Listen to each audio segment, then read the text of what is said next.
Meus amigos, que a paz de Jesus permaneça em nossos corações. É uma alegria estar de volta ao Grupo Espírita Regeneração, à Casa de Bezerra de Menezes, e reiniciarmos a temporada de 2019. Muita alegria, muita satisfação, e resolvemos começar o estudo das cartas de Paulo, das 14 cartas de Paulo. Pretendemos fazer capítulo por capítulo, o que dá precisamente 100 palestras. Então nós teremos aí 2 anos e pouco, 3 aí pela frente, né? As palestras, elas estão numa sequência, mas não são necessariamente obrigatória o acompanhamento de todos, porque sempre se retoma as palestras fazendo um breve link com o que se comentou anteriormente, tá? Nós vamos começar com a carta de Paulo aos Romanos.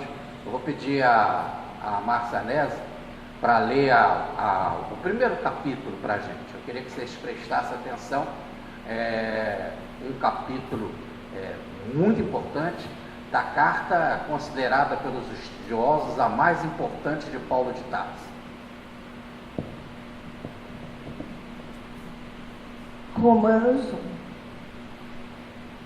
Paulo, servo de Jesus Cristo, chamado para apóstolo, separado para o Evangelho de Deus, o qual antes prometeu pelos seus profetas nas Santas Escrituras acerca de seu filho, que nasceu da descendência de Davi segundo a carne, declarado Filho de Deus em poder, segundo o Espírito de santificação, pela ressurreição dentre os mortos, Jesus Cristo nosso Senhor, pelo qual recebemos a graça e o apostolado para a obediência da fé entre todas as gentes pelo seu nome, entre as quais sois também vós chamados para serdes de Jesus Cristo.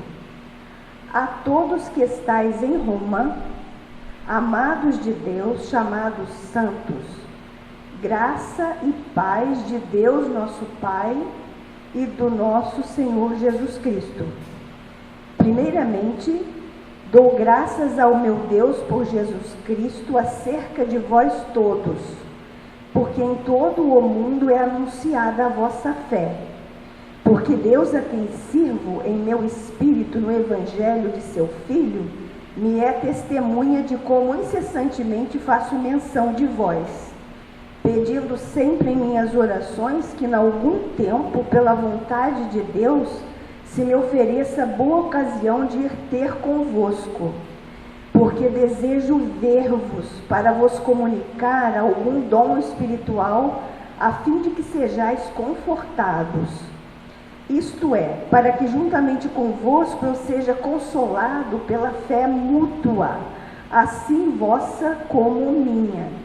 Não quero, porém, irmãos, que ignoreis que muitas vezes propus ir ter convosco, mas até agora tenho sido impedido, para também ter entre vós algum fruto, como também entre os demais gentios.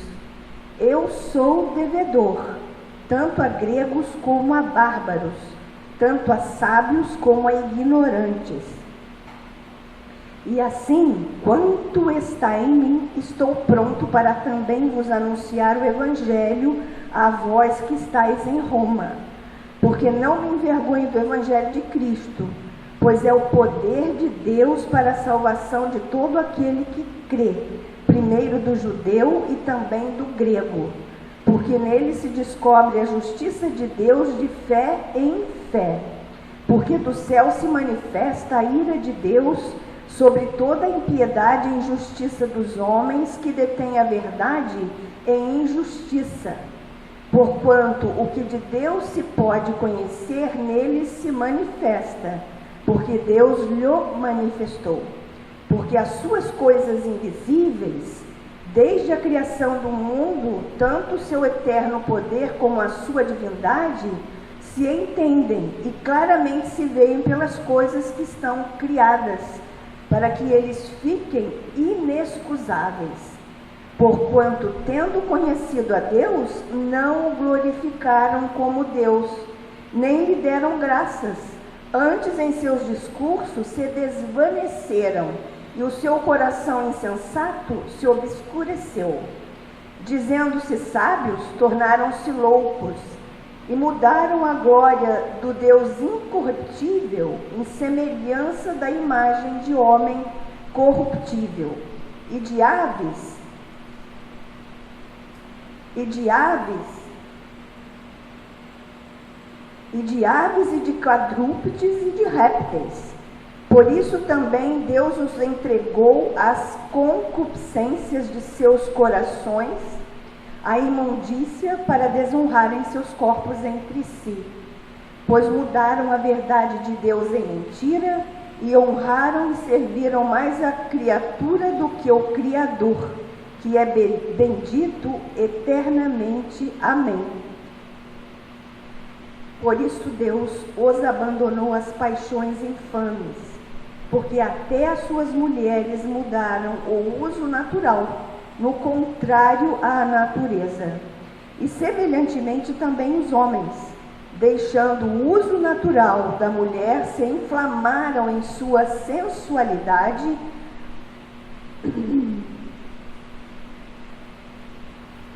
e semelhante também os homens, deixando o uso natural da mulher, se inflamaram em sua sensualidade uns para com os outros, homens com homens, cometendo torpeza e recebendo em si mesmos a recompensa que convinha ao seu erro.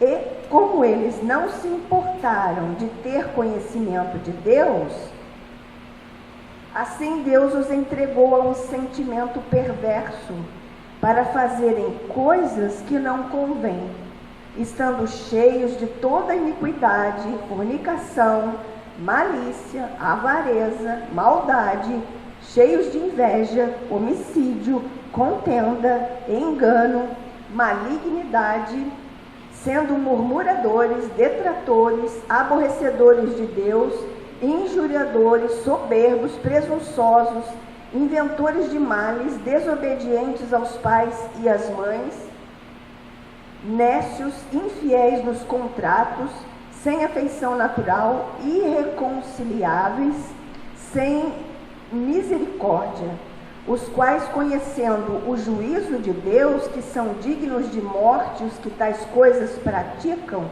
não somente as fazem, mas também consentem aos que as fazem.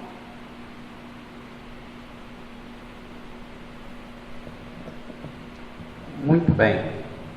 Está aí a carta, o primeiro capítulo da carta de Paulo aos Romanos, uma das passagens mais tensas e polêmicas das chamadas Escrituras. Mas vamos passo a passo. O Novo Testamento, ele tem 27 livros. Começa com os 4 primeiros evangelhos: Mateus, Marcos, Lucas e João. Depois nós temos as 14 cartas de Paulo. Das 14 cartas de Paulo, essa carta aos Romanos está na primeira colocação. Mas não quer dizer que ela foi a primeira a ser escrita, né? Ela foi escrita nos anos 50, mais ou menos no ano de 52, 53, então o cristianismo estava ali nas suas fraldas, né? Estava começando o seu caminho, né? E Paulo, quando escreveu essa carta, a carta aos Romanos, ele já escreveu com bastante experiência. Ele já estava na sua 3ª viagem missionária. Ele já estava levando recursos que ele estava recolhendo de várias igrejas para levar para os pobres, numa passagem conhecida como a visita da fome, para as pessoas que estavam passando fome em Jerusalém. Então Paulo já tinha feito 3 grandes viagens missionárias, e agora ele já se encontrava ali pela 3ª vez na cidade de Corinto, uma das cidades mais cultas da Grécia, e foi ali que ele escreveu a carta para os romanos. E essa carta foi levada pela irmã Febe, F-E-B-E, Febe. Esta irmã dedicada, carinhosa ali na comunidade de Corinto, levou a carta para os irmãos de Roma. Agora, há muita discussão sobre essas 14 cartas de Paulo, né? O nosso Emmanuel, ele corrobora, não só no Paulo Estevão, mas nos estudos dos textos evangélicos, que todas essas 14 cartas são de Paulo. Inclusive aquela que eles mais duvidam, que é a carta aos Hebreus, que dizem que é a mais diferente de todas, diz Emmanuel que ele escreveu chorando, em lágrimas, inspirado por Estevão. É que primeiro tinha inspiração espiritual, segundo essa ele escreveu com coração, com lágrimas, para a sua comunidade, para os hebreus.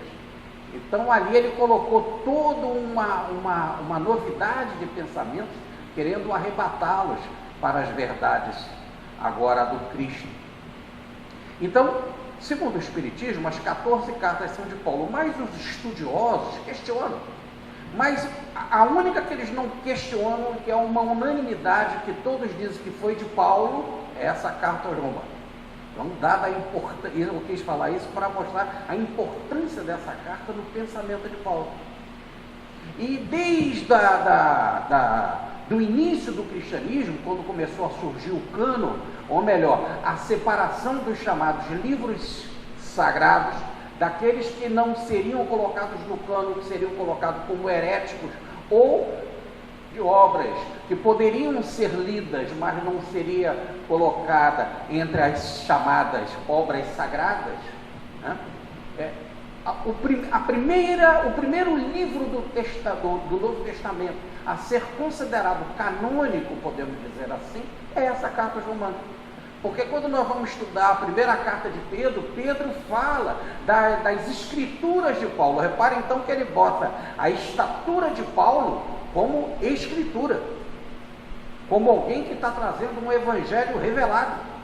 E mais que isso, ele não só diz das escrituras, e cita uma passagem. Que passagem é essa? Da carta aos Romanos.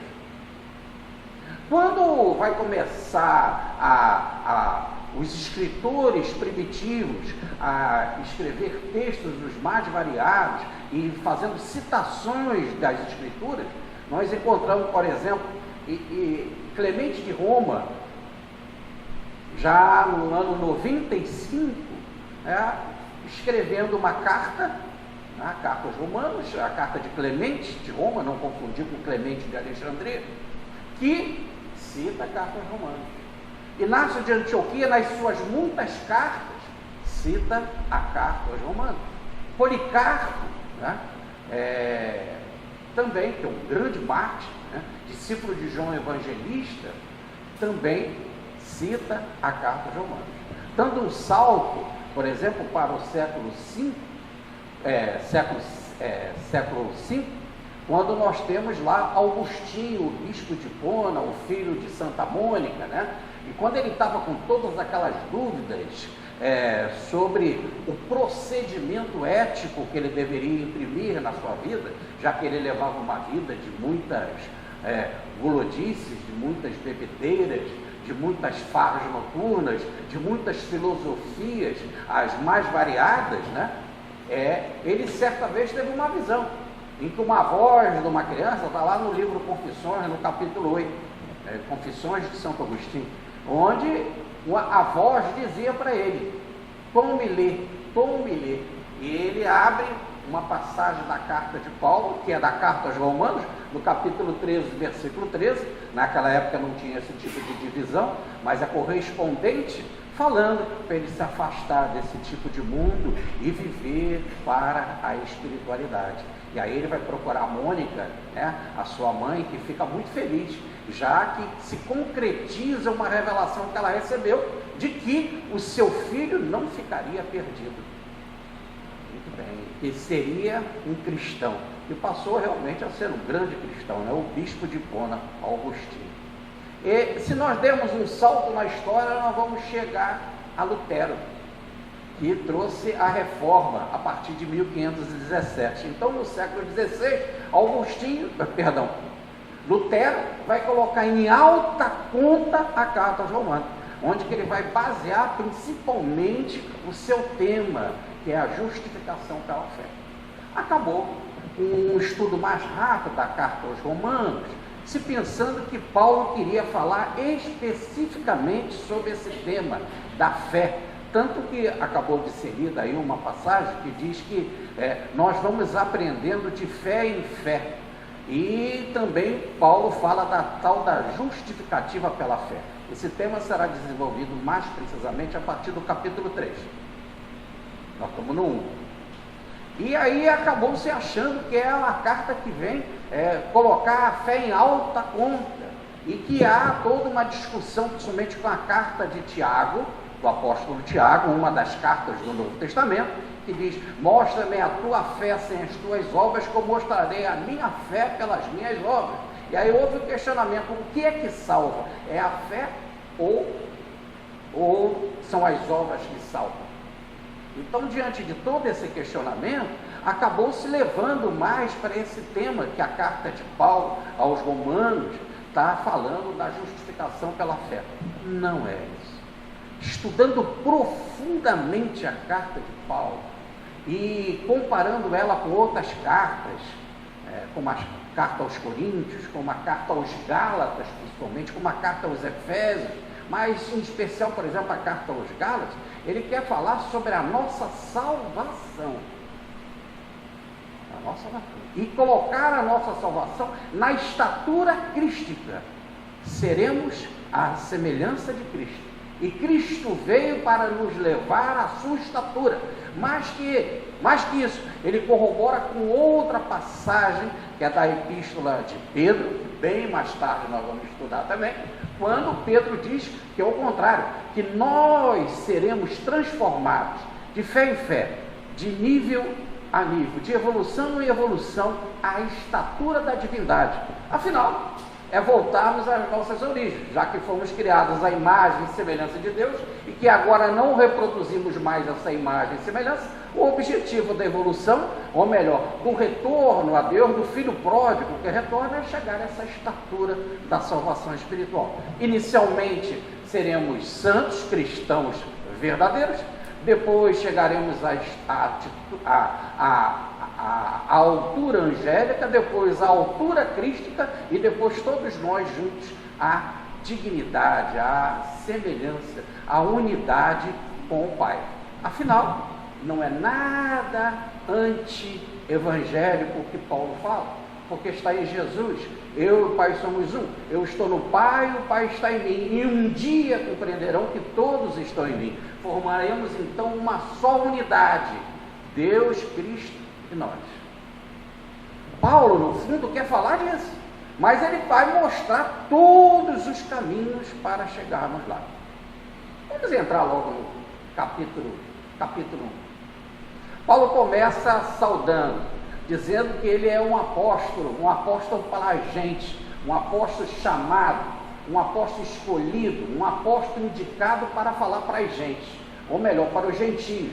Não que ele não pudesse falar para os judeus e que ele não iria falar para os judeus, mas antes de tudo, ele foi chamado para levar o evangelho também para os gentios. Essa é a sua missão. E diz que ele foi chamado. Nós já conhecemos isso na biografia de Paulo, em que ele, na estrada de Damasco, tem um encontro com Cristo, né? E ele, então, pergunta: que queres que eu faça, Senhor? E Jesus disse: vá a Damasco, e lá será dito o que você deve fazer. E lá em Damasco ele recebe o evangelho, é curado por Ananias, recebe o evangelho, faz as anotações do Evangelho e começa o seu trabalho de pregação. Antes dele começar esse trabalho de pregação, ele já achava automaticamente que poderia falar de Jesus. Evidentemente começaram as reações dentro da própria igreja de Damasco, dentro da sinagoga de Damasco. Ei, você era um dos nossos, agora está falando de Jesus? Aí ele teve de sair fugido de Damasco, pulando o muro, escondido numa cesta. Aí ele chega a Jerusalém, mas quando ele chega em Jerusalém, os apóstolos também não querem receber ele. Por quê? Porque ele apedrejou Estevão, um daqueles diáconos da Casa do Caminho, e mais que isso, botou muitos homens, mulheres e crianças na cadeia, então, trazendo muita dor. Não acreditavam nele, mas através de uma ponte feita por Barnabé, que vai ser futuramente um seu grande companheiro nas duas primeiras missões, ou as chamadas viagens de Paulo. Então Barnabé vai e conversa com os apóstolos, e Pedro se sente no dever de conversar com Paulo, e tomado de gentileza, tomado de amor, conversa com Paulo, e diz que não seria bom ele desacatar ali o Sinédrio, pregar no templo, pegar em Jerusalém, onde os ódios estavam à flor da pele, e que era melhor ele passar uma temporada distante dali, refletindo nas passagens do Evangelho. É assim então que ele vai lá para as terras dele, as terras de Tarso, para visitar os seus familiares, não é recebido pelo pai, mas ganha uma bolsa de dinheiro. O pai o despreza, porque o pai era um judeu tradicional, e ele fica ali vivendo como tecelão, já que todo judeu aprendia uma profissão secundária para se manter com as suas próprias mãos. E Paulo vai ficar assim o resto da vida toda, nunca sendo pesado a ninguém financeiramente, e sempre se mantendo com o seu trabalho. E ele ali ficou, até que um dia ele recebe a visita de Barnabé. E por que ele recebe a visita de Barnabé? Porque Barnabé, precisando de trabalhadores da igreja de Antioquia, igreja fundada por Pedro, que tem então toda uma tradição do apóstolo Pedro, né? Uma das primeiras igrejas, logo depois de Jope, a igreja de Antioquia, que foi também Jope fundada por Pedro, precisando-se ali de trabalhador sincero, porque as atividades aumentavam muito na igreja de Antioquia. Barnabé vai procurar Pedro em Jerusalém, pedindo um auxílio a ele. E Pedro vai lembrar de Paulo, e vai lá e busca Paulo para as tarefas. E Paulo começa a fazer as tarefas ali na cidade de Antioquia junto com Barnabé. Um dia, Barnabé precisava viajar para Chipre para resolver assuntos de herança ligado à sua família. É quando então o Espírito se manifesta e abençoa Barnabé e abençoa Paulo, e diz que eles ficariam sob a proteção da espiritualidade, né, para serem pregadores da mensagem do Cristo.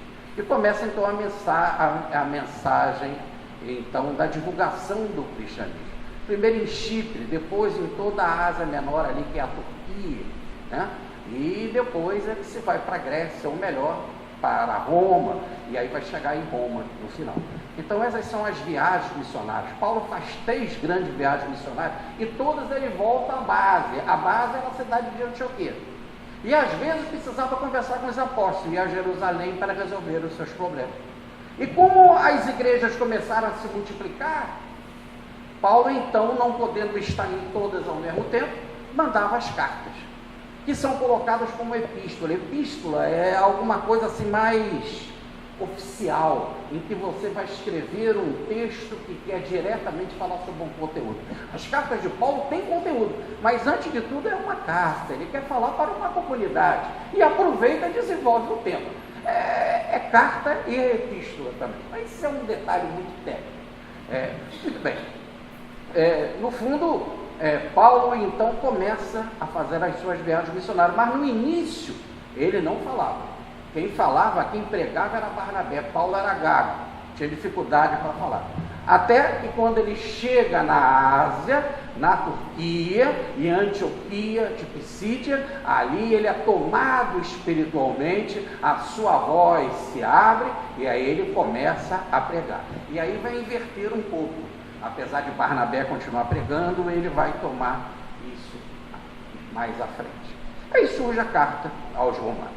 Vamos então já terminando as viagens de Paulo. Paulo agora vai para Jerusalém levar os recursos para os pobres, necessitados da igreja do caminho. Lá ele será preso, e preso vai apelar para Roma. E por que ele vai apelar para Roma? Porque ele era cidadão romano.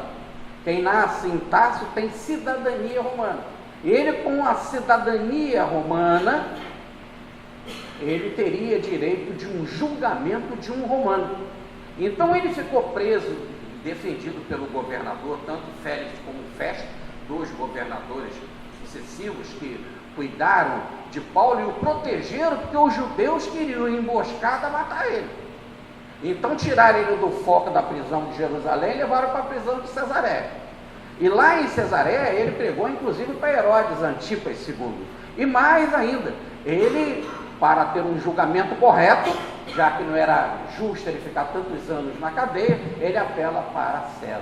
Ou melhor, ele apela para ser julgado em Roma, onde ele vai estar, então, com as autoridades de Nero, vai estar com a favorita de Nero, e lá em Roma ele vai passar alguns anos, porque era a intenção dele, não só ir a Roma, e da corte de Nero, muitos passaram a ser cristãos por causa de Paulo, ele fala isso, e mais, ele vai até a Espanha, já podemos dizer, na fronteira do mar, ou como ele chamava naquela época, do fim do mundo, porque, tanto que só depois das navegações com o infante Dom Henrique, que vão desbravar os mares e vão descobrir as Américas, mas até ali era a Ibéria, era considerado o fim do mundo, né? O fim da linha.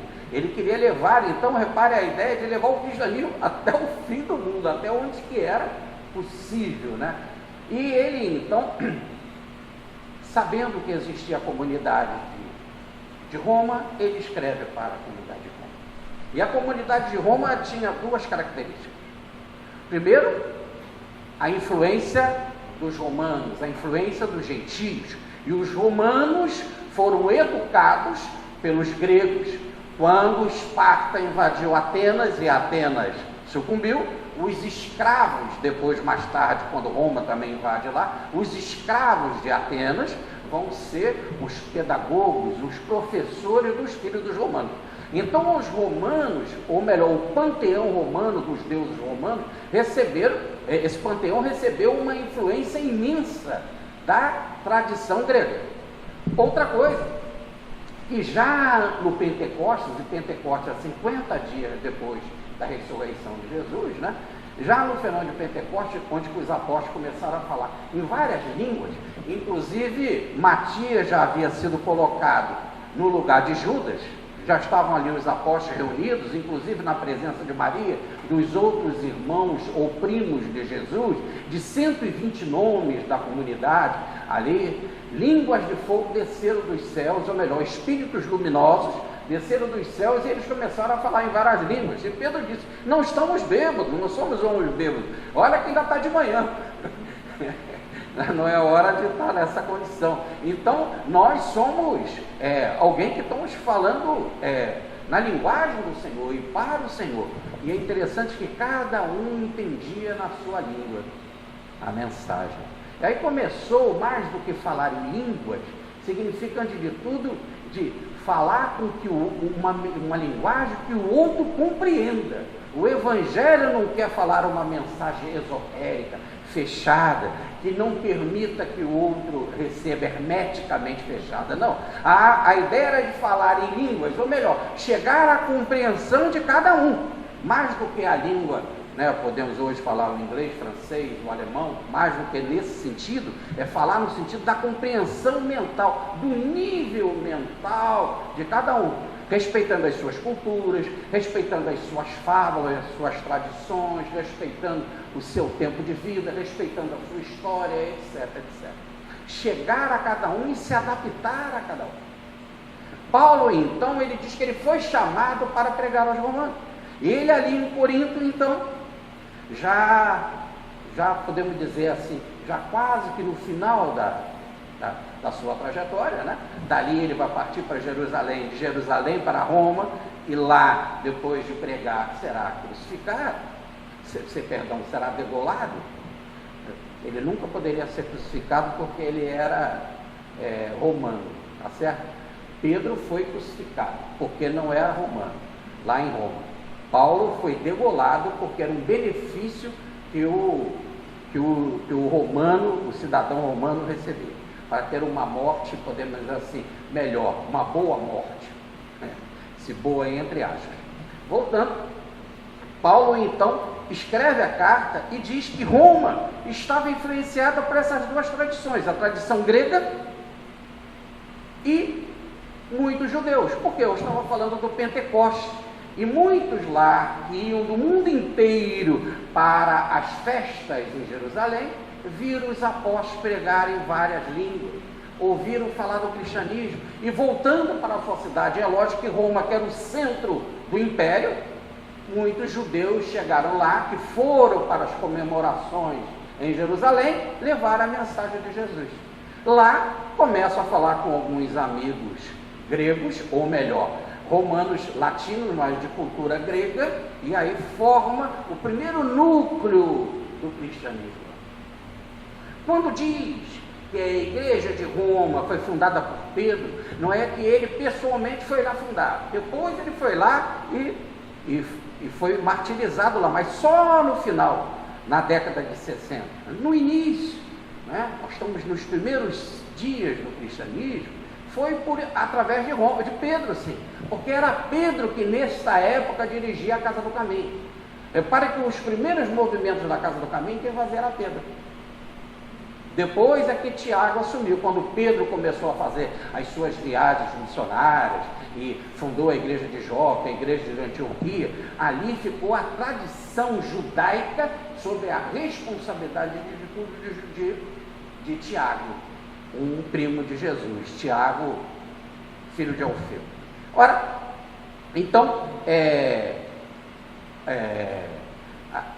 assim constituía a igreja de Roma. E Paulo dizia que já tinha escutado muito falar da fé dos romanos, mostrando assim, a fé de vocês, ou melhor, a vida, o estilo de vida que vocês levam, e é muito respeitado em todo mundo, vocês são conhecidos no mundo, e eu queria, e peço ao Senhor, nas minhas orações, por todos vocês, e mais que isso, eu peço para eu ir aí a Roma, mas não tem sido permitido. É interessante que ele fazia as viagens missionárias dele, mas sempre com autorização do alto.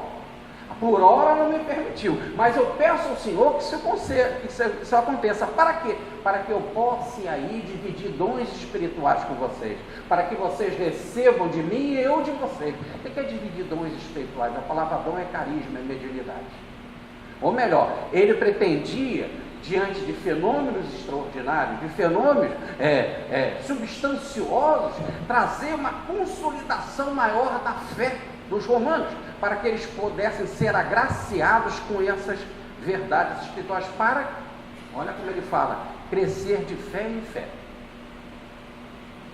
Bom, mas ele vai apresentar uma coluna fundamental nessa carta aos Romanos, que eu já tinha dito para vocês que é a salvação que o Cristo veio trazer.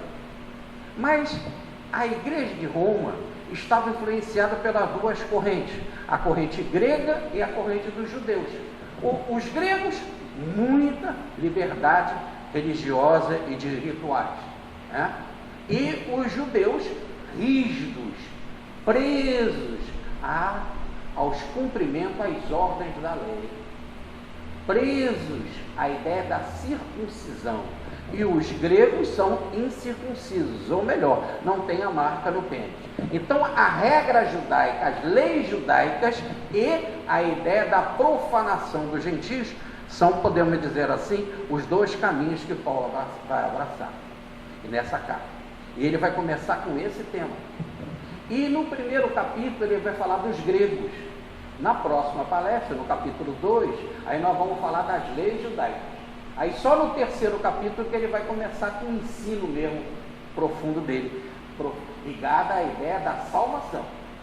Mas antes ele ia dizer como esses dois caminhos, o caminho grego, da filosofia grega e do ritualismo grego, e o caminho da revelação judaica e do ritualismo judaico, como esses dois caminhos são impedidores para o conhecimento verdadeiro de Cristo.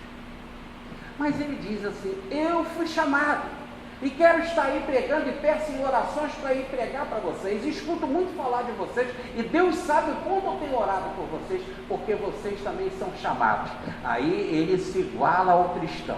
Ele não se acha, ele se acha que foi chamado, mas ele acha que o outro também é chamado. Ou melhor, ter a estatura de cristão é um chamamento.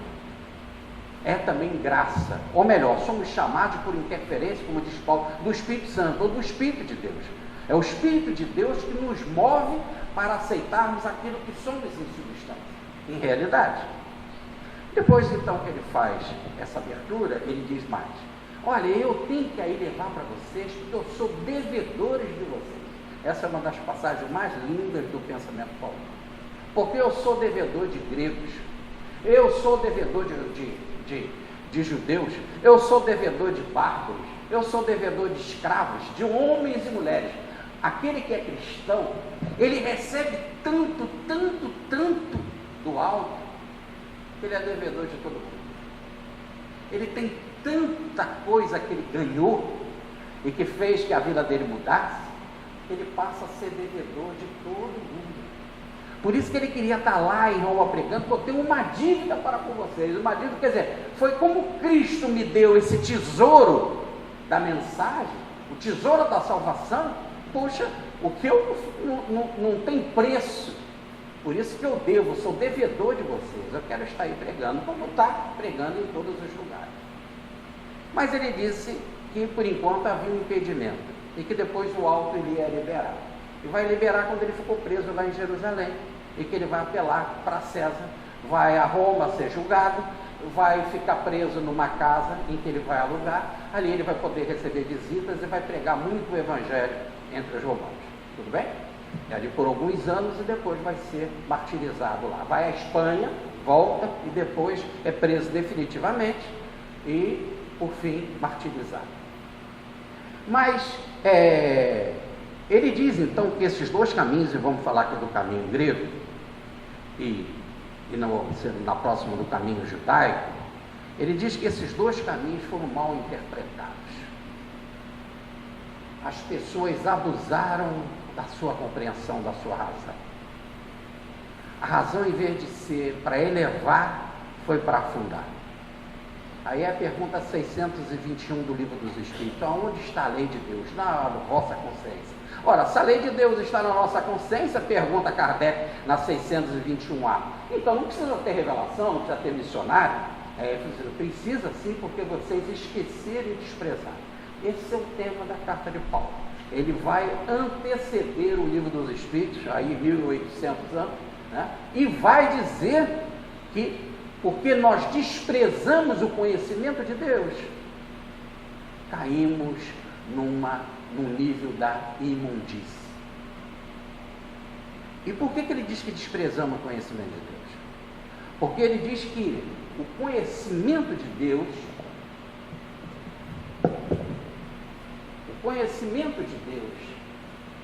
que era aquilo que o invisível, a potência divina se manifesta na natureza, aquilo que a potência divina manifesta na natureza, que posso olhar pelo visível a presença do invisível, pela harmonia da natureza e das leis da natureza, eu posso ver o invisível por trás, dirigindo e funcionando. E eles, os gregos, que se achavam tão sábios, e se diziam sábios, letrados, né? Eles que eram estudiosos da natureza, veja Aristóteles com o seu livro sobre a física, né? A metafísica. Então, eles que eram tão estudiosos da natureza, que se diziam doutores, que se diziam sábios, caíram numa situação tal em que se desvirtuaram, porque foram sufocados pela idolatria. Então esse conhecimento de Deus se transformou numa idolatria imensa. Aqui não está se falando necessariamente de uma imagem, de você ter uma imagem, ter uma pintura, ter uma gravura.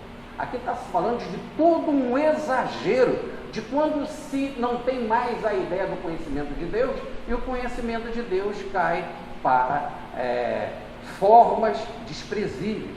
Então ele diz que essa idolatria passou a cultuar não o Criador, mas a criatura. E foi de tal forma que foi entrando na situação mais vil, porque foi reverenciando a criatura de pedra, idolatrando a criatura de pedra, ele chama do homem irracional, Depois foram degradando mais a forma e começaram a cultuar aves, depois começaram a cultuar quadrúpedes e répteis, com a ideia de reticência. Ou cada vez mais o homem foi se degradando na idolatria. Os grandes escritores gregos, e inclusive romanos, mas por influência da cultura grega, eles vão dizer que era mais fácil encontrar um Deus em Atenas do que encontrar um homem. Chega-se a dizer que você tinha 30.000 deuses. Xenofonte, grande discípulo de Sócrates, vai mais ainda, vai dizer que Atenas toda era um altar, Atenas toda era um único sacrifício. Então aqui não está se falando de uma imagem, de uma estátua, que as belezas da arte grega fizeram aparecer. Aqui está falando dessa inversão de valores, em que Deus já era mesmo confundido com aquilo, e que os sacerdotes e a beleza do templo de Delfos já não priorizava mais a conversa com os deuses espirituais, e sim com Deus da forma, em que a pessoa tinha de cultuar a forma, tinha de ter os rituais materiais, os mais variados, para conseguir graça, favor e etc. de Deus. E deuses, cada vez tendo um comportamento mais bárbaro, mais irracionais, com pedidos, ou melhor, esses pedidos entre aspas, né? Porque vinham lá pelas pitonisas, né? E os sacerdotes comandavam isso, fazendo exigências, não só financeiras, mas exigências de comida, exigências de comportamento, de danças e exigências de sexo, as mais absurdas, as mais variadas possíveis, dizendo que tudo isso era da vontade dos deuses, e para os deuses se manifestarem era necessário esse tipo de comportamento. Por isso que diz Xenofonte, Atenas toda era um único altar com um único ritual, ou melhor, só vivia-se para isso, tudo era os deuses, né?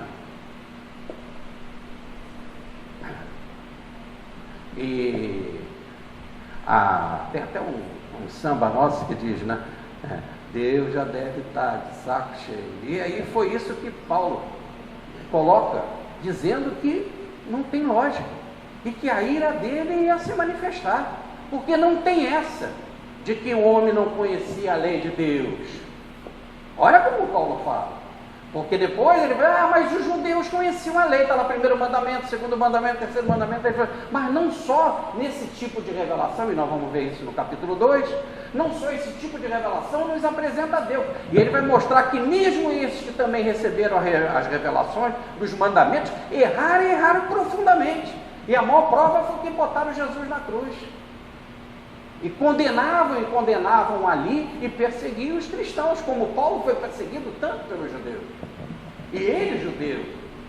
Então, mas agora falando aqui dos gregos, ele está dizendo, a beleza do que eles aprenderam em termos do atomismo, né? Com Leucipo, e com Demócrito, o que eles aprenderam nos números com Pitágoras, o que eles aprenderam na ciência geométrica e lógica de Arquimedes, e chegou a gerar a palavra maravilhosa do eureka, da intuição, o que eles aprenderam com Sócrates, com Platão, com Aristóteles e com tantos e tantos e tantos poetas e com tantos e tantos teatrólogos. Nós tivemos a oportunidade de ir a Atenas, de ir a Corinto, etc., e algumas outras localidades, Delfos, etc. Nós ficamos impressionados com a qualidade, com a beleza, com a sonoridade, com a harmonia do som. Da onde você senta, você escuta uma moedinha cair. Eu me lembro que Regina, minha esposa, fez o teste, né? O guia ficou no meio do teatro, lá em cima, no mais distante da arquibancada, escutavam uma moedinha cair. Quer dizer, eles chegaram a essa ciência de uma perfeição imensa e não viram o invisível por trás. É lógico que os grandes gênios, um Sócrates, um Platão e um Pitágoras e todos os outros, veem o lado do espírito, mas a própria religião, o sacerdócio, não alimentava isso. E não alimentando isso, o que aconteceu? Eles caíram o povo em si, que precisava de orientação, precisava de conforto, que precisava de espiritualidade, não ganhou a espiritualidade. Quem ganhou? Foi muito gasto financeiro, tá certo? Muito pagamento, muitas exigências ritualísticas e continuaram sem conforto, sem carinho, sem carinho espiritual. Então diz Paulo que essa situação vai gerar um mal tremendo para as pessoas. E ele vai começar falando uma coisa muito bonita nessa carta, que são as 3 entregas.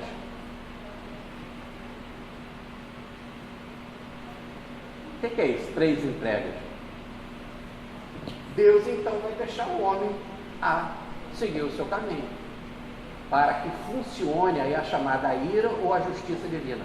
Quer dizer, para que o pilar da justiça, o pilar da disciplina possa sacudir essas mentes que desprezaram o conhecimento divino, desprezaram o conhecimento científico, o conhecimento filosófico, a arte da filosofia que a Grécia veio trazer, colocando-se numa barbárie. E a primeira grande entrega que Deus deixou, então fica na responsabilidade de vocês, já que vocês não querem ver o invisível por trás, o Espírito comandando as coisas, então a primeira entrega é: caia no idolatrismo. E Paulo diz que esta queda na idolatria vai fazer com que os corpos das pessoas, ou melhor, a vida que é para ser espírito, vai se degradando. Do espírito se degrada no psíquico, do psíquico se degrada no soma, que é o corpo. E ele diz que esse corpo será um corpo de imundície.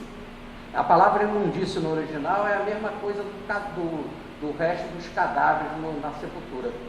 Quer dizer, algo fedorento, porque o homem, quando começa a não pensar com lógica, com razão, com harmonia, ele começa a se deteriorar. E esse deteriorar vai ser o resultado final dessas 3 entregas. Ele vai piorando, vai se degradando, até que o resultado final vai ser a morte. E a morte não é a morte física, apesar da gente saber que a morte física faz parte também de todo esse processo. Mas não, ele está falando aí da morte espiritual, porque quando você perde o espírito, ou melhor, quando você não se sintoniza mais com o espírito, você está na chamada morte espiritual. A morte espiritual é a mais degradante. O que é isso em termos de evangelho? Vamos lá para o evangelho, que fica mais fácil da gente entender. Um jovem pergunta para Jesus: o que eu faço para entrar no reino dos céus? E Jesus diz: ama a Deus sobre todas as coisas e o próximo como a ti mesmo. Faz isso e viverás. Mas ele não estava ali perguntando para Jesus? Como Jesus fala, faz isso e viverás? Porque vida para Jesus é o amor. Quando você tem um amor, não importa se está encarnado ou desencarnado, você tem vida. Quando você não tem um amor, encarnado ou desencarnado, você está morto. E o que é amor? Está lá na primeira epístola de João, no capítulo 1, versículos 4 e 8. Quando é a primeira epístola de João, no capítulo 4, versículos 8 e 16. Deus é amor. E aí e diz Jesus, conversando com a samaritana, Deus é Espírito. Então amor e Espírito, quando você perde o amor, quando você perde o Espírito, você perde a vida. Você passa a ser material. E vai gerar, vocês vão ver aqui muitas consequências, apesar de vai gerar um homem bruto, um homem violento, um homem insensível, um homem que não respeita mais ninguém, um homem que vai ter no prazer a violência física, um homem que vai ter no prazer, na satisfação de destruir o outro, de destruir a si mesmo, de destruir a sua vida. Porque ele vai perdendo o sentido, a razão da vida, que é para subir, para ser espírito, para se elevar, ele desce. É queda. É uma repetição da queda. E ele passa a ter o comportamento mais violento. Então aqui nós vemos a entrega de Deus. A primeira entrega, já que o homem não quer ver o espírito atrás das coisas, deixa ele na idolatria. A dor vai ensinar. E é interessante então que essa primeira entrega, na linguagem espírita, quer dizer deixar o seu livre-arbítrio funcionar e afastar o controle da espiritualidade, momentaneamente. Muitas vezes nós escutamos em linguagem espírita, né, que o seu anjo de guarda, o seu mentor te deixa. Você não quer? Então você fica ali. Nunca fica ali, tá? Mentor nenhum deixa a gente, Deus não deixa a gente, não entrega nada, como o Paulo falou ali. E depois nós vamos ver que entrega assim, Paulo está certo. Mas preste atenção, né? Os mentores não vão embora, Deus não vai embora, a espiritualidade não vai embora, certo? Eles te amam. A saída, essa entrega, deixar você guiar os teus passos.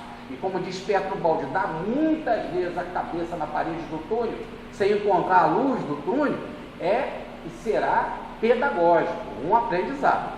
Já que você não quer a ajuda do alto, não quer observar o fenômeno, a matematicidade da vida funcionando, então você vai aprender por um outro caminho. Então esse afastar do anjo da guarda, dos mentores e tal, é pedagógico. Ficou claro? Então voltemos para Paulo. Paulo está dizendo assim, essa é uma espécie de entrega. Deus queria que as pessoas olhassem, vieram grandes filósofos, grandes cientistas, grandes artistas, para ver o funcionamento da lei divina. Mas o mundo grego caiu no ritualismo absurdo. Estão cultuando pedra, estão cultuando réptil, ave, e achando que isso leva vantagem. Vão cair numa imundície só e que vai gerar a morte. Surge então, essa é a primeira entrega, surge uma segunda entrega. Essa segunda entrega é que o homem e as mulheres vão, por causa dessa degradação, por cultuar a forma, por cultuar o corpo, por cultuar a matéria, vão acabar se dedicando à sensualidade da matéria e para a matéria. Em vez de ter um prazer para elevar, em vez de ter um desejo, uma inflamação, ou se inflamar para a elevação, vão ter para a materialidade.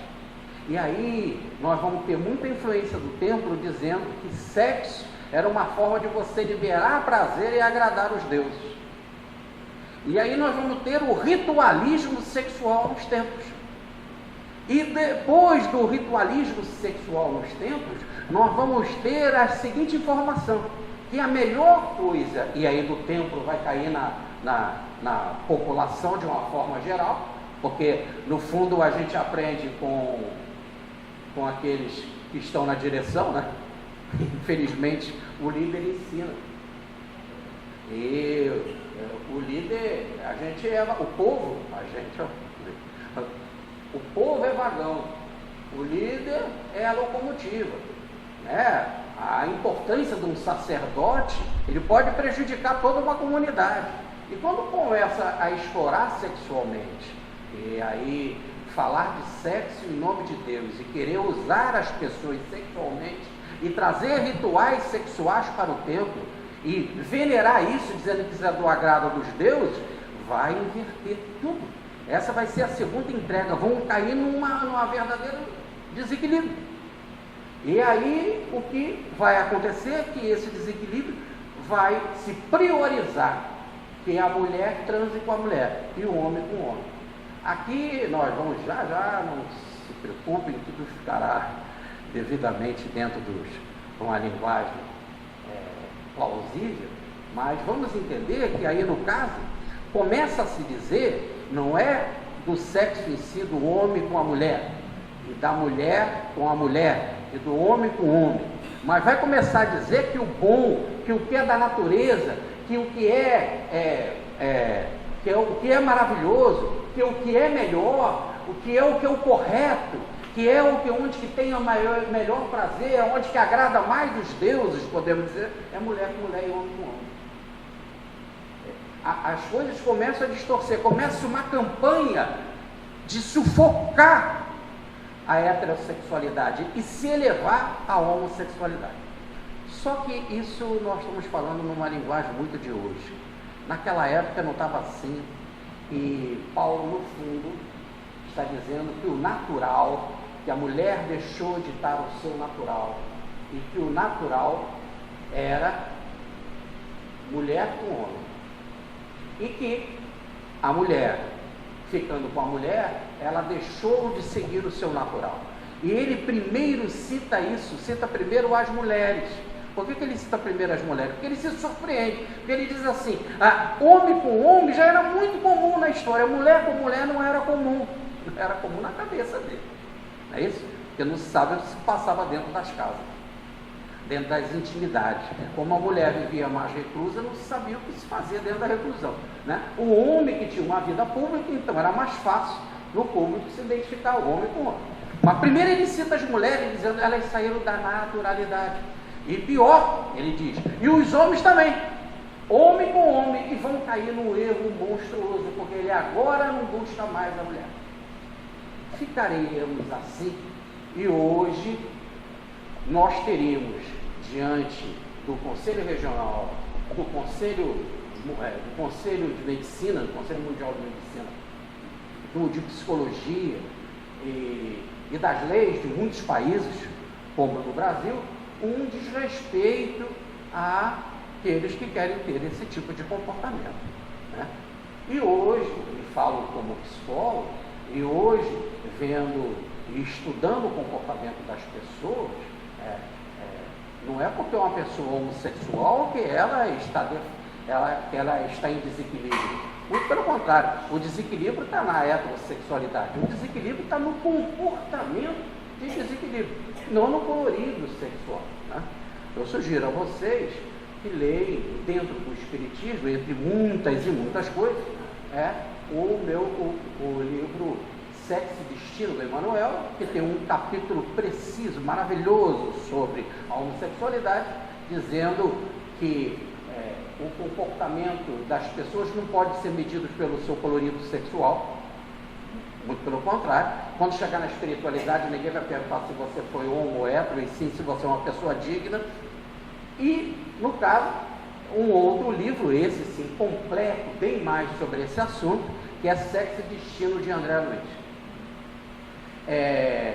Mas, se vocês quiserem uma síntese de Pietro Baldi, de Rustem, de Kardec, de várias outras passagens de Emmanuel, de André Luiz e tal, há um capítulo sobre a homossexualidade no meu livro Paulo Herodes, a palavra vibrante de Newton Boechat. Muito bem, mas se fosse só assim, mas as escrituras não são só assim, e nós temos que estudar as escrituras com muito cuidado. Eu só vou dar um exemplo para vocês. No final, Paulo vai listar 21 condenações. 21 condenações, não a homossexual, de forma geral, de mau comportamento. Ele termina essa carta citando 21 desequilíbrios, ou pecados, se vocês quiserem. Mas a Márcia Nesa leu o texto aqui para vocês. Se vocês depois pegarem a gravação, a Márcia Nessa vai ler 23. Sabe? nessa tradução que ela leu é 23, mas no texto original no grego fala 21. É que o tradutor acha que uma ficou faltando, aí ele acrescenta mais uma coisa, entendeu? Ou até aquilo que Paulo falou, ele dá uma reforçada. Então, acabam as traduções prejudicando ou dando devidas força à palavra que é usada hoje e não a palavra daquela época, como o sujeito. E eles não estão errados. Como normalmente se condena as relações homoafetivas, né? Como normalmente não tem os chamados normais, não tem uma compreensão do LGBT e outras correntes, então eles acabam fazendo a sua tradução para o seu jeito de pensar. E não está errado. Simplesmente ele não consegue ver, está fora da sua zona lúcida. Ele não consegue ver uma outra possibilidade. Se você não chegar ali e não falar, então olha, veja essa possibilidade. Tudo bem? Então vamos lá para o que Paulo fala. Ele diz que ele está falando da degradação das pessoas, porque estão nessa idolatria cultuando a forma. Em vez de cultuar o espírito, estão cultuando a forma. É igual você conhecer uma mulher, né? E transar com ela e perguntar como é o teu nome depois.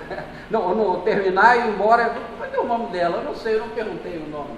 Então a pessoa só está interessada na forma. Quando você só está interessado na forma, é uma espécie de idolatria. Você só está preocupado com o seu interesse, não há amor. Eu quero resolver o meu problema. Eu quero ter o meu prazer. Eu quero ter o meu inflamar, o meu desejo. Essa colocação que na tradução seria pela palavra sensualidade, lá no original está requeimar. Né? Você quer ser queimado, quer sentir aquele prazer, qual é o seu interesse? Você não sabe nem quem é o outro. Como, por exemplo, nós vimos agora, nesses últimos tempos no carnaval, em que as pessoas vão ficando com o outro, não sabe o nome. Vai para uma chamada orgia e quer ficar com uma porção ao mesmo tempo. Teve aí uma cantora da música popular brasileira, que merece todo o nosso carinho e respeito, que falou: qual foi o objetivo do meu carnaval? Eu beijei muito. E parece que beijo é uma coisa ruim, muito pelo contrário. Beijar é uma coisa muito boa, é da natureza. Agora, o que não é da forma como as pessoas querem, em termos inclusive de desvalor da própria bênção, que é o beijo, do próprio recurso abençoado, que é o beijo. Então, quando ele diz que essa degradação da idolatria gerou-se na seguinte ideia, e está no versículo 26, e foi alimentado para a mulher um desejo contra a natureza, contra a natureza, tá certo? Que ela então busca querer ficar com uma mulher. Então, mulher com mulher. Só que aqui há uma coisa muito interessante. No original, por isso que tem que se estudar com muito carinho. No original não está a palavra mulher, no grego. No original está a palavra fêmea.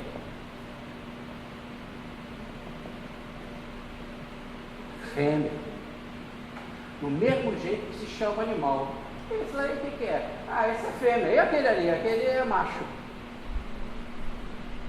Da mesma palavra, ele faz uma degradação da palavra. Ele não está usando a palavra mulher, não está usando a palavra homem, que dá a ideia de razão. A mulher e no homem há o princípio da razão, há o princípio do espírito, da inteligência, há o princípio do amor. No animal não há o princípio do amor, o que é o princípio do instinto. É um instinto, não importa que animal for, ou que momento for, e fidelidade, e amor, e sentimento, é um impulso, é aquele impulso e aquele desejo por aquele ou a cadela procura o pão e vice-versa naquele momento. Não há a razão, não há o sentimento, não há apenas um impulso hormonal, instintivo, biológico. Aqui eu quero abrir um parênteses, que é a homossexualidade entre os animais. E nem sempre é vício de animal doméstico, nem sempre é. Mas aí eu deixaria isso para uma outra oportunidade, que eu fugiria da carta de Paulo. Tudo bem?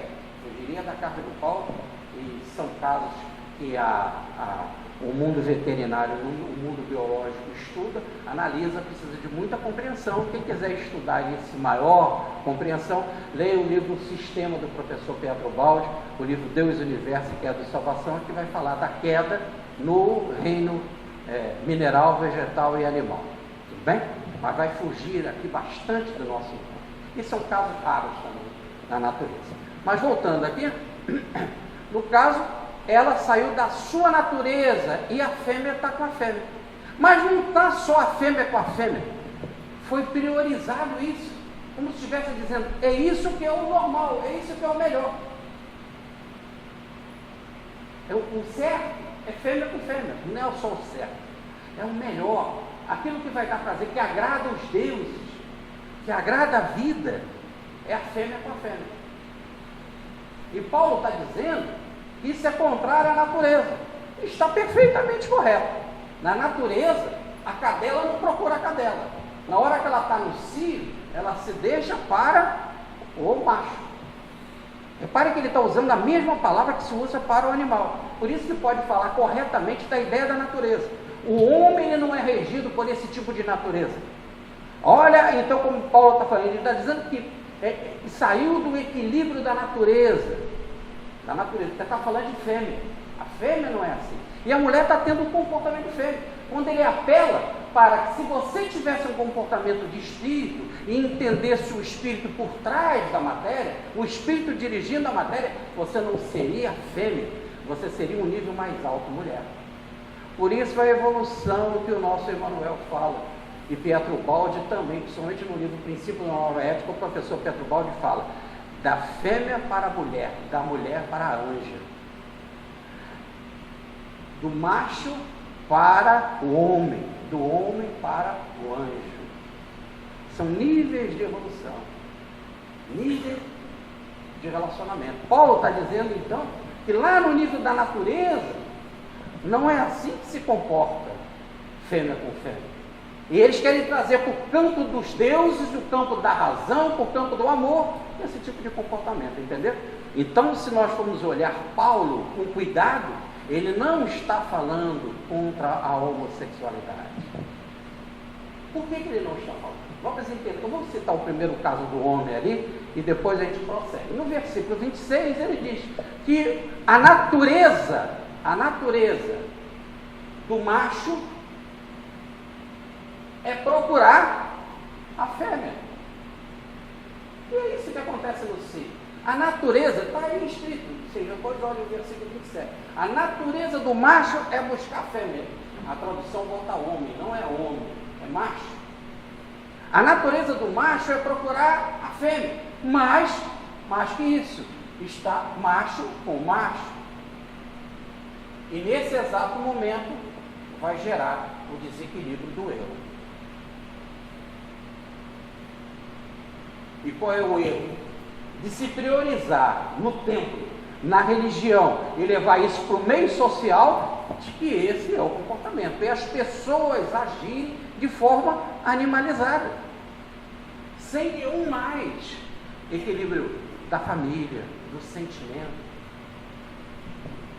Eu queria explicar isso melhor, porque isso daí vocês podem pensar que é de Paulo, da carta aos Romanos, né? Não, isso já é do Gênesis de Moisés, no capítulo 19 do Gênesis. Lá havia Ló. Ló era parente de Abraão. E Ló foi morar em Sodoma. E quando Ló estava morando em Sodoma, ele olhou e viu 2 anjos lindos na sua direção. E ele foi se encontrar com os anjos. Se eram anjos, não podiam ser lindos, porque quando o sujeito é evoluído, a beleza corresponde, a beleza é uma manifestação, a verdadeira beleza é uma manifestação da evolução. E ele então encontra esses 2 anjos e convida os anjos para pernoitarem na sua casa. Os espíritos estavam materializados e iam para uma missão.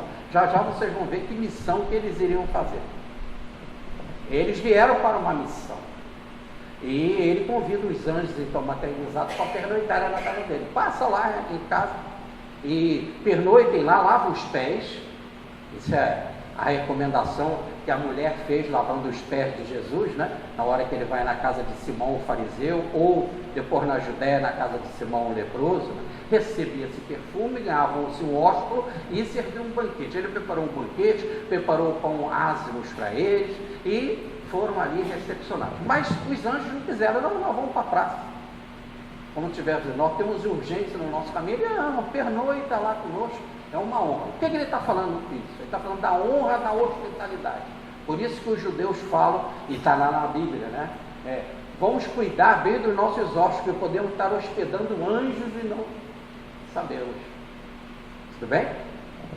Então, ele recebe esses 2 anjos que aceitam então ficar na casa dele. Ele prepara o banquete, prepara os pães, os homens estavam ali e de repente bate na porta e mandam chamar logo os homens da cidade, os mais novos e os mais velhos. Diz o texto, todos eles, homens mais novos e mais velhos, como se os mais velhos também ensinassem seus mais jovens. E chegaram lá, cadê os 2 homens que entraram aí na sua casa? Chama eles que nós queremos penetrá-los. Tradução, abusá-los, no original, penetração.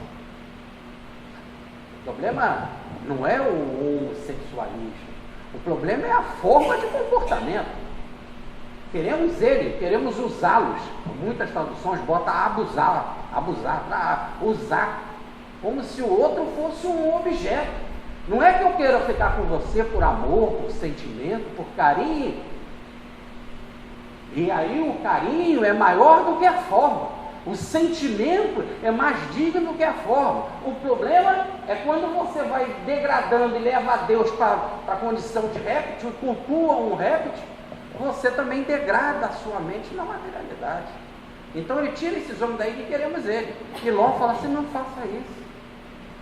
Faça isso, eu tenho 2 filhas. Elas inclusive são virgens. Mas respeitam a lei da hospitalidade. Eles estão sob a proteção do meu teto. Se vocês quiserem, pode ficar com a minha filha. No fundo, muita gente pode pensar, isso é extremamente degradante, né? Ele guardar os anjos e oferecer as filhas. Não, ele está elevando o nível, prestem atenção, da hospitalidade. Ser hóspede na nossa casa merece todo o nosso respeito, respeitar o próximo. Respeitar aqueles que estão sob a sua guarda. E a mulher, naquela hora, a mulher sempre foi um negócio. Em todas as escrituras, a mulher tinha um preço. Era vendida por alto preço. E aquela que era virgem, então era vendida por melhor alto preço. E era o que Ló estava dizendo, né? Veja, vocês podem ficar com elas, estão fazendo um negócio. Para não prejudicar o maior de todo o respeito que é a hospedaria, eu faço um negócio com as filhas. E eles não queremos. Quer dizer, a ideia não era nem o sexo, mas o tipo de sexo. Nós não queremos, queremos ele. E Ló disse que não. E eles falam assim para Ló, esse daí é abusado mesmo, né? Veio morar aqui na nossa cidade, quer dizer, chegou agora e já quer dar uma de juiz, já quer dar uma de julgar a gente. E empurraram o Ló e jogaram nele e foram para a porta para invadir. Ora, isso é uma violência da violência da violência. Invadir a casa do outro e tomar os hóspedes. Foi quando então os anjos seguraram a mão do Ló, botaram ele para dentro e fecharam a porta. E disseram assim, você tem genro? Você tem suas filhas, as casadas e as não casadas? Chama sua mulher, vamos tirar todos daqui que eu vou destruir Sodoma e Gomorra. Ou melhor, viemos para isso.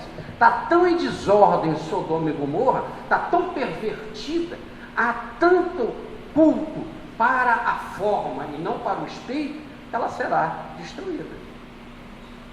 E aí, nesse exato momento, os genros demoraram a aceitar essa oferta, acabaram ficando, o anjo disse, não há tempo a perder, porque também o vulcão é um fenômeno da natureza e tem também a sua hora certa, né? Por isso o anjo diz, não há tempo a perder, porque se fosse algo ele podia adiar um pouco mais.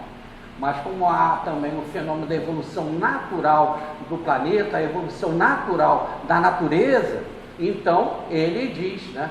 Está na hora, não há tempo a perder. Pega as suas 2 filhas e a sua esposa, e os próprios anjos pegaram ela com as mãos e levaram. E na hora que estavam levando, Ló disse assim, mas eu não quero ficar lá no alto daquele morro, porque lá no alto daquele morro eu ainda posso ser abalado por isso que vai acontecer aí, esse mar de enxofre que vai acontecer, que é o cheiro, né, do vulcão que vai explodir. Então eu não quero ficar aqui, nesse morro. Posso ir na cidade tal, que é a cidade de Zoar? O anjo permite. Então vai rápido. Nisso, quando ele está indo para a cidade de Zoar, a mulher dele olha para trás. E a mulher dele, olhando para trás, se transforma numa estátua de sal. Olhar para trás, nas escrituras, significa ter interesse pelaquele mundo. No fundo, eu estou querendo fugir, porque estão me levando, mas o que eu queria mesmo é ficar lá, naquele mundo, naquele tipo de sensualidade. E ela é transformada numa estátua de sal. Aí é uma imagem, no sentido de que botou a mente para a direção da materialidade, se embruteceu, olha uma linguagem nossa melhor, se embruteceu espiritualmente, se materializou, se embruteceu. E Ló foi com as suas 2 filhas para outra cidade, e Sodoma e Gomorra foram destruídos. Então aí o que eu queria mostrar, Paulo está dizendo dessa inversão de valores. Ele não está falando de sentimento sexual. Ele não está falando de um sentimento que pode se transbordar em sexualidade. Ele está falando num profundo desequilíbrio em que as pessoas se comportam não como mulheres e como homens, né? Mas se comportam como animais. Uma outra coisa que é muito interessante é que, se não fosse assim, a Bíblia faria uma ressalva e o próprio Paulo, conhecedor profundo das Escrituras, um rabino, ele mesmo fala, iria colocar à baila que no primeiro capítulo, no primeiro livro de Samuel, no capítulo 1, versículo 26, primeiro livro de Samuel, capítulo 1, versículo 26, que conta a história do rei Davi, o rei dos Salmos, o rei também que teve tantas mulheres, né, e filhos, o pai de Salomão, o rei Davi do Salmo 23, o Senhor é meu pastor, nada me faltará. Precisamente nesse versículo do livro de Samuel. Quem era Samuel? Samuel era o profeta que abençoou Davi e fez a canalização para que ele fosse introduzido como rei e fosse escolhido pelo alto. Ele diz assim, o rei Davi: Jonathan, que era o filho do rei Saul, eu sinto mais prazer por você do que com as mulheres. Por que a Bíblia não tirou isso condenando essa passagem? Porque é Davi e é Jonathan. É prazer, homem, mulher, toda a linguagem falando de ser humano, de respeito, de prazer, de carinho. E ele faz uma comparação sem perder a dignidade da mulher, mas ele exalta na preferência dele o carinho de Jonathan. Então, o que está sendo questionado nessa entrega ao livre-arbítrio que vai cair no desequilíbrio, numa materialidade incrível, numa desordem tremenda, é essa feminilidade, essa machismo. Né? E aliás, como a gente reage, não gosta do machista, o feminista também nesse sentido de só voltado para as coisas da mulher e só a mulher está certa, também não tem equilíbrio. No nível humano não mais no nível da natureza, mas na natureza humana, aí já impera a inteligência, impera o amor, o carinho, a sensualidade, não mais o instinto, e o sexo é feito dentro do respeito ao outro, da parceria do outro, do acesso ao outro, da entrega do outro, e não de violência. E aí vem a terceira entrega de Paulo. Você está com o texto aberto aí? Lá para o final, depois do versículo 27, nós vamos ler. Aí vem a terceira entrega. a situação vai piorando, piorando, piorando, que vai gerar muitos pecados de desequilíbrio. Essa situação vai ao ponto de gerar prazer na violência física, o prazer no homicídio, o prazer na mentira, o prazer em não cumprir contratos. E aí o desequilíbrio vai piorando cada vez mais. Não é exatamente, você não respeita uma mulher como mulher, um homem como homem, né? Deus como espírito, a degradação vai indo, que o desequilíbrio social vai chegar ao caos. E aí a lá Sodoma e Gomorra será destruída e Roma cair. Não vamos esquecer que no século VI a desordem era tal que bárbaros invadiram, e apesar daquela potência que era Roma, não ficou nada pedra sobre pedra, não é isso? Então vamos ler aí do versículo 28 para frente, para vocês verem. Aí Paulo vai começar a falar de toda essa desordem. Olha, começa lá, você vai esquecendo Deus, vai degradando o Espírito Divino, não vai mais vendo o Espírito na sua vida, as coisas vão caindo. Depois você já não consegue mais ver a mulher como mulher, o homem como homem, e sim como animais. E aí a situação vai ser de um verdadeiro caos social. Estando cheios de toda iniquidade, fornicação, malícia. Só um minutinho, vamos reler outra vez, porque no original não tem essa palavra fornicação. Aliás, ele está forçando que Paulo ia escrever muito bem, ele não vai repetir uma coisa que tinha acabado de ser colocada. Então vamos pular a palavra fornicação e vamos continuar lendo. Estando cheios de toda iniquidade, malícia, avareza, maldade, cheios de inveja, homicídio, contenda, engano, malignidade, sendo murmuradores, detratores, aborrecedores de Deus, injuriadores, soberbos,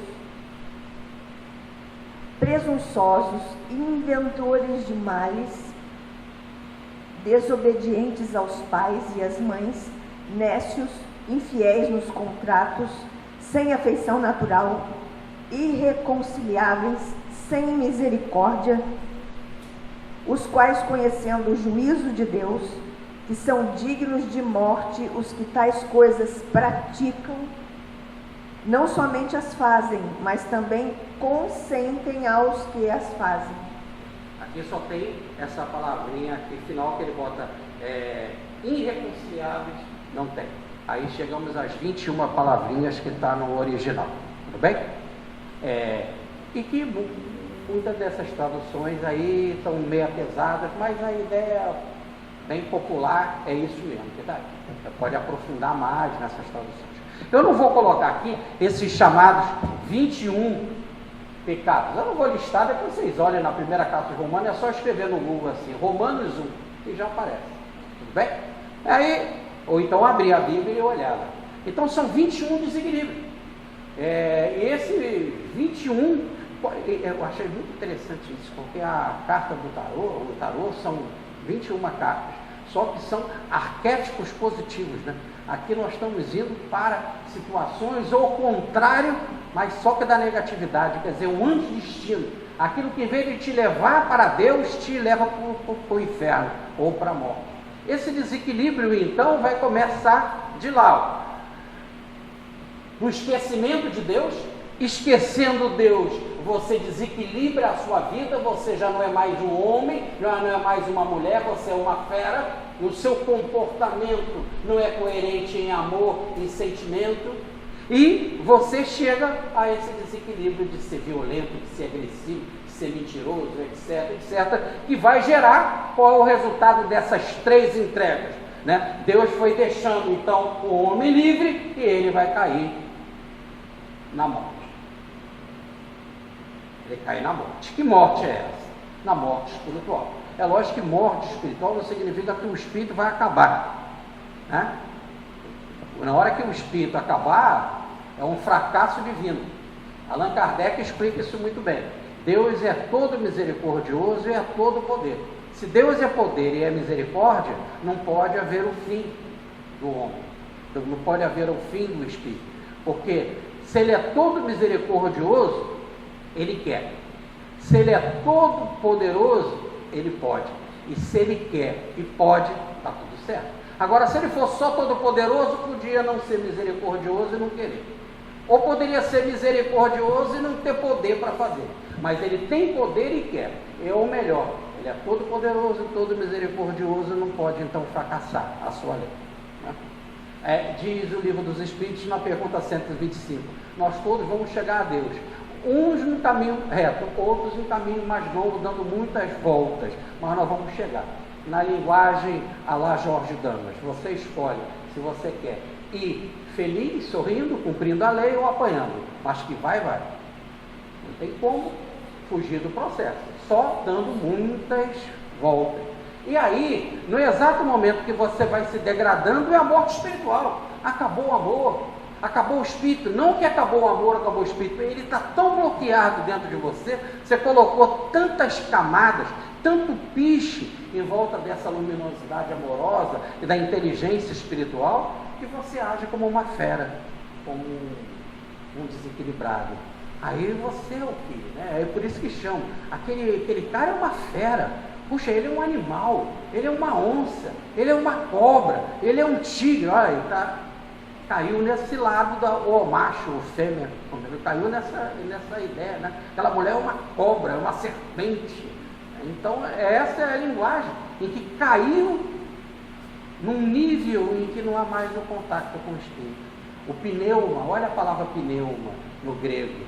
Pneuma é espírito, é como escreve espírito. E pneuma gerou o pneu de carro, pneu, que é a ideia de sopro, de ar. Ou melhor, o espírito eleva, o espírito quer subir, o espírito é invisível, mas é poderoso. Ele é poderoso, né? Como o ar, como o vento é poderoso, né? Como ele comanda as coisas, né?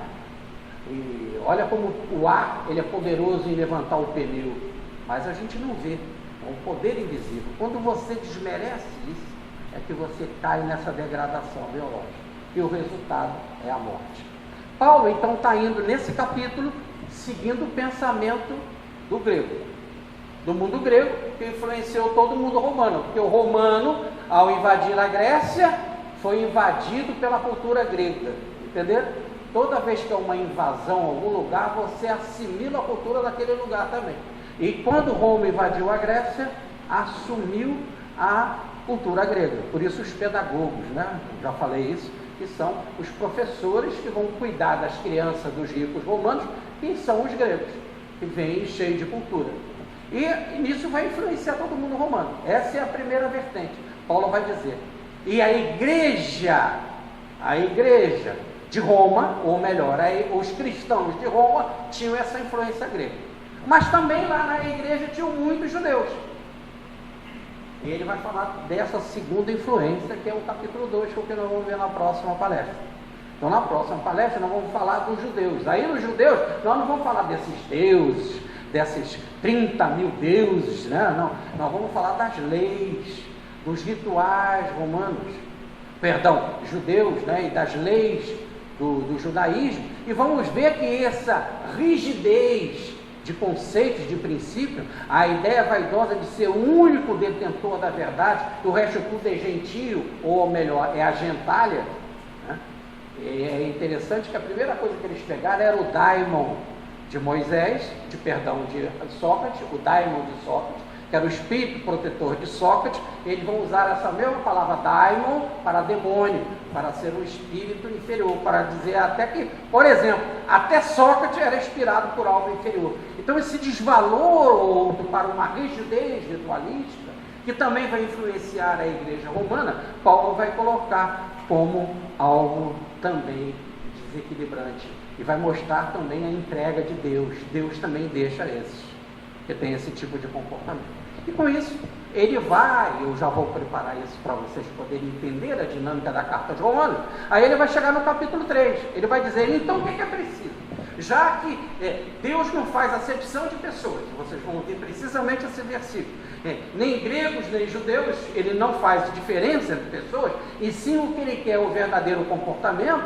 Não importa se você tem circuncisão, ele quer que você leve uma vida incircuncisa, de verdadeiro equilíbrio espiritual, ou melhor, não importa se você tem circuncisão, ele quer que você tenha uma circuncisão de coração.